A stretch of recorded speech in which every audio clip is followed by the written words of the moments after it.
नमस्कार, स्वागत है आपका। आप देख रहे हैं आज तक, आपके साथ हूं मैं नेहा वाथम। छोटे छोटे उपाय और वास्तु दोष को आप दूर भगा सकते हैं। जी हां, आज अपनी इस खास पेशकश में हम आपको बताएंगे कि कैसे आपके घर का वास्तु दोष आपकी तरक्की, सुख सुविधाओं में बाधक बनता है और बिना घर में तोड़फोड़ किए कैसे आप छोटे छोटे उपायों से पा सकते हैं इन वास्तु दोषों से छुटकारा। ये सब बताने के लिए हमारे साथ स्टूडियो में मौजूद हैं डीपी शास्त्री जी। शास्त्री जी, बहुत बहुत स्वागत है आपका। नमस्कार। तो तमाम वास्तु दोषों के लक्षणों के बारे में इनसे जानेंगे, लेकिन उससे पहले जानते हैं कि वास्तु दोष कैसे प्रभावित करता है आपके और हमारे जीवन को।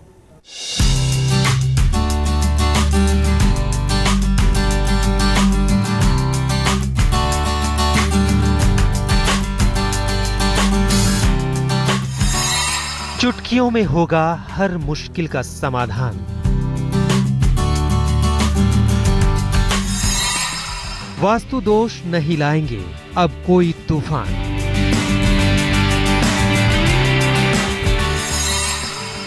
बस कीजिए छोटा सा उपाय।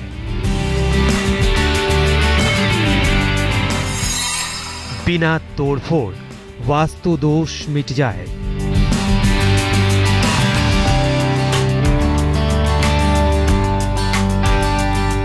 सुख सुविधाओं से भरे पूरे सुंदर घर की शायद ऐसी ही तस्वीर की आप कल्पना करते होंगे।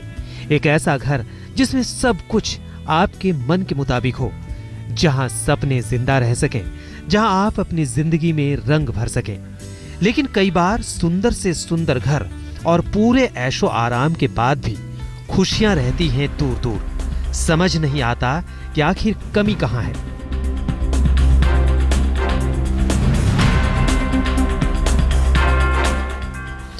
वास्तु शास्त्र के मुताबिक इसकी एक बड़ी वजह हो सकती है वास्तु दोष। वास्तु यानी आपके घर की बनावट में कहीं कोई ऐसी कमी रह गई है जो रह रहकर आपको परेशान करती है, जिसकी वजह से आपकी और आपके अपनों की जिंदगी में परेशानियां आ रही हैं। कोशिशों का फल नहीं मिलता और बिगड़ते चले जाते हैं काम और संबंध।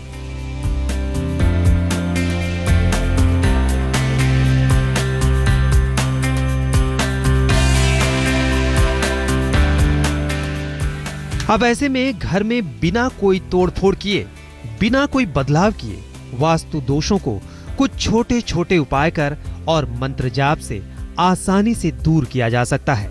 कहते हैं अगर कुछ छोटे छोटे उपाय कर लिए जाएं तो बुरे वास्तु को शुभ वास्तु में हमेशा के लिए बदला जा सकता है और खुशियों से भर सकते हैं आप अपना घर आंगन।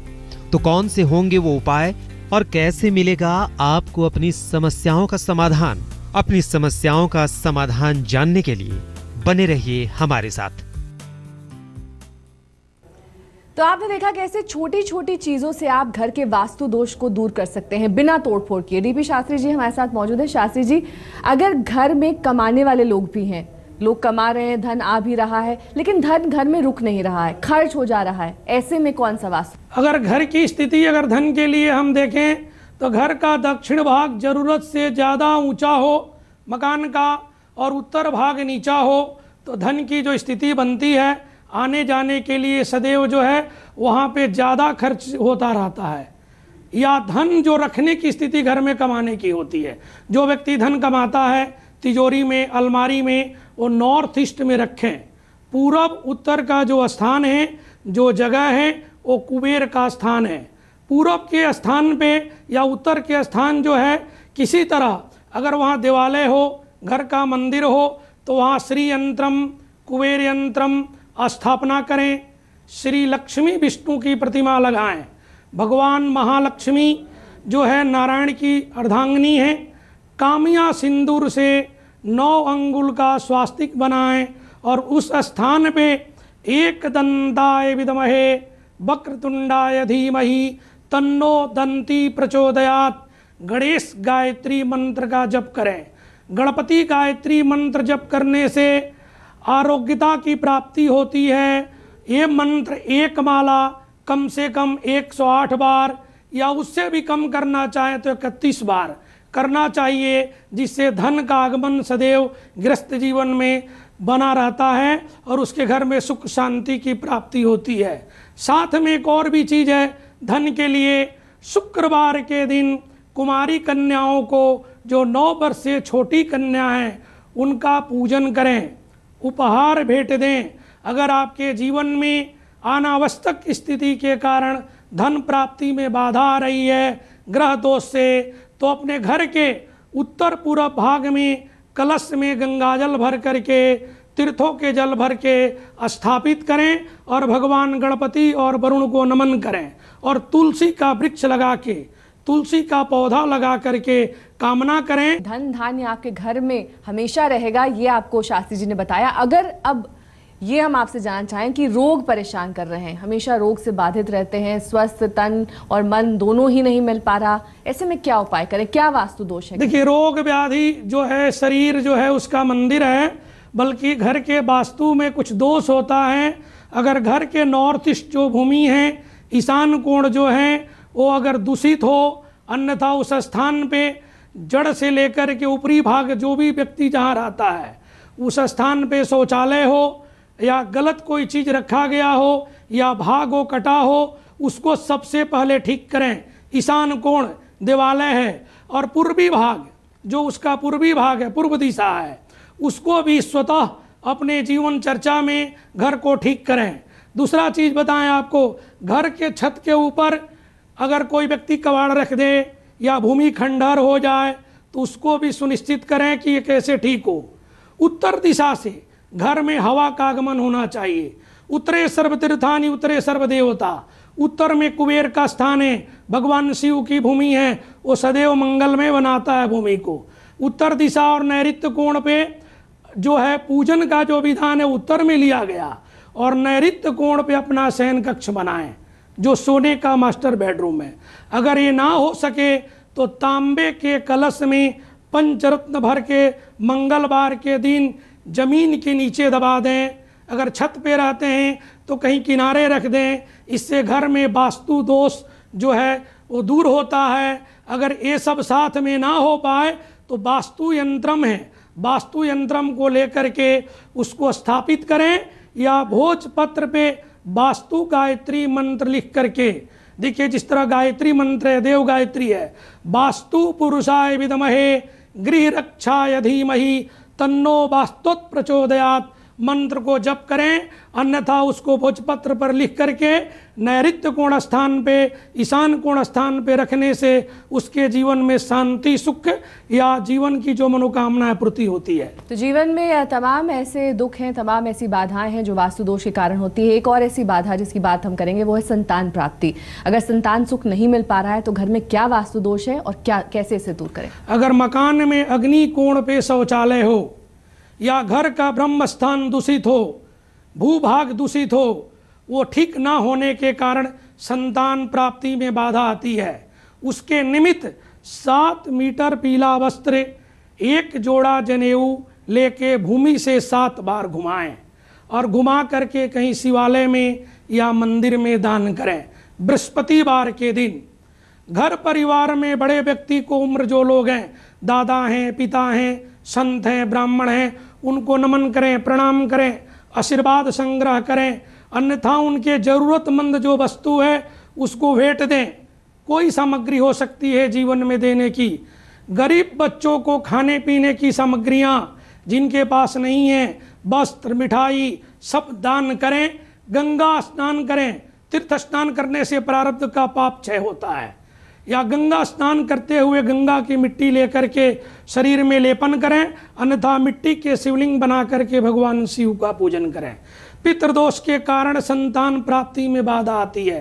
पितृदोष के मुक्ति हेतु किसी मंदिर के नव निर्माण हो, शिवालय हो, जलाशय हो, धर्मशाला हो, उसमें यथाशक्ति श्रद्धा अनुसार कुछ दान करें। अन्यथा घर के द्वार पे हमेशा फल के कामना करने के लिए भगवान श्री नारायण को उपासना करें। सूर्य की कृपा बनी रहे। केसर, मोदक, मक्खन, मिश्री, तुलसी का सेवन करें। अगर विवाह में बाधा आ रही है तब किस तरह से वास्तु दोष को दूर करें, बताइए शास्त्री जी। देखिए, वास्तु दोष में विवाह का भी एक संबंध है। अगर जातक के जन्मांग चक्र में अगर कोई दोष है तो ईशान कोण दूषित होता है। ईशान कोण का जो भूभाग है, नॉर्थ ईस्ट का भूभाग, वर्तमान समय में जातक का जहाँ जन्म हुआ हो या उस स्थान का ईशान कोण कटा हो, उससे विवाह में उत्पन्न होती है बाधा। उत्तर दिशा में मंगलवार के दिन श्यामा तुलसी का पौधा लगाएं, तुलसी आंगन की शोभा है। शयन कक्ष में पीला हरा जो बैगनी रंग है उसको यथास्थिति जो है उसको रंग रोशन कराएं। घर के उत्तर भाग में केले के पौधा लगाएं, श्री नारायण का पूजन करें, महालक्ष्मी से आशीर्वाद प्राप्त करें। अपने शयन कक्ष में सिर के तरफ जहाँ आपका शीश है वहाँ भगवान कृष्ण की प्रतिमा लगाएं और केसर का तिलक लगाएं। अभी तक अगर आप ये समझते थे कि घर में तोड़फोड़ करने से ही वास्तु दोष दूर हो सकता है तो ऐसा कतई नहीं है। आज शास्त्री जी आपको बता रहे हैं छोटे छोटे से उपाय जिससे ये वास्तु दोष दूर किया जा सकता है और आपका हो सकता है भाग्योदय। कैसे बताएंगे एक छोटे से ब्रेक। बहुत बड़ी चीज है, जीवन का भाग्योदय प्रारब्ध कर्मों के पुण्य से है, वास्तु से भी है। अगर घर बनाते समय या जिस घर में आप रहते हैं उसकी लंबाई अधिक हो और चौड़ाई कम हो तो जातक का भाग्योदय तुरंत हो जाता है उस भूमि पे जाने के साथ साथ। ऐसे भूमि व्यवसाय के लिए भी अत्यधिक फलदायी होती है। अगर घर के पूर्वी उत्तर भाग कटा हो और दक्षिण भाग जरूरत से ज़्यादा बड़ा हो तो उसके जीवन में भाग्योदय में बाधा आती है। अगर घर की मिट्टी शुक्र मंगल गुरु से जुड़ी हो, जिस तरह ग्रहों का रंग है आकार है, तो उस रंग की मिट्टी अगर जीवन में मकान से जुड़ा है तो उसके जीवन में अचानक भाग्योदय होता है। जिस तरह वो ग्रह का फल जीवन में प्राप्त होता है। वास्तु में बताएं कि 22 प्रकार की भूमि होती है जिसमें 6 प्रकार की भूमि ही उत्तम मानी गई है। अगर घर का मुख्य द्वार पूर्व दिशा से खुलता है तो व्यक्ति के जाने के बाद लगातार 24 वर्षों तक निरंतर फलदायी होता है। पश्चिम द्वार अगर है तो 18 वर्षों तक फलदायी होता है। उत्तर द्वार का दरवाजा है तो सदैव जीवन में नारायण और भगवान शिव की कृपा बनी रहती है। अगर दक्षिण द्वार का दरवाजा है तो 12 वर्षों तक ही शुभ फल की कामना की गई है। अगर ऐसे स्थिति में घर की दरवाजा चाहे जिस स्थान से जुड़ा हो, घर में लाल मूंगा से बने गणपति की स्थापना करें। कैसा गणेश जी? लाल मूंगा की गणेश जी। और घर का दक्षिण भाग ऊंचा रखें, उत्तरी भाग जो है नीचा कर दें। अगर उसके तुलना में घर में पीने की पानी अगर आप निकालते हैं तो जो बोरिंग कराना है, ट्यूबवेल कराना है, वो नॉर्थ ईस्ट से जल निकालें। और घर में जो जल निकलता है गंदा पानी जो है उसको जो है वायव्य कोण में उत्तर से पश्चिम दिशा के तरफ ले जाएं। और अक्सर जो समस्या आमतौर पर घरों में देखने को मिलती है वो है गृह कलेश। अगर घर में सुख शांति नहीं है, आपस में झगड़ा है, कलेश है, चाहे वो प्रॉपर्टी को लेकर हो, दूसरे कई विवाद हो, ऐसे में उसको कैसे दूर करें? ईशान कोण में अगर कोई रसोई घर बना के रखता है देवस्थान में, अन्यथा जो अग्नि कोण है वहाँ पे कोई शौचालय इत्यादि बना देता है तो पराया घर में अशांति का वातावरण बना रहता है।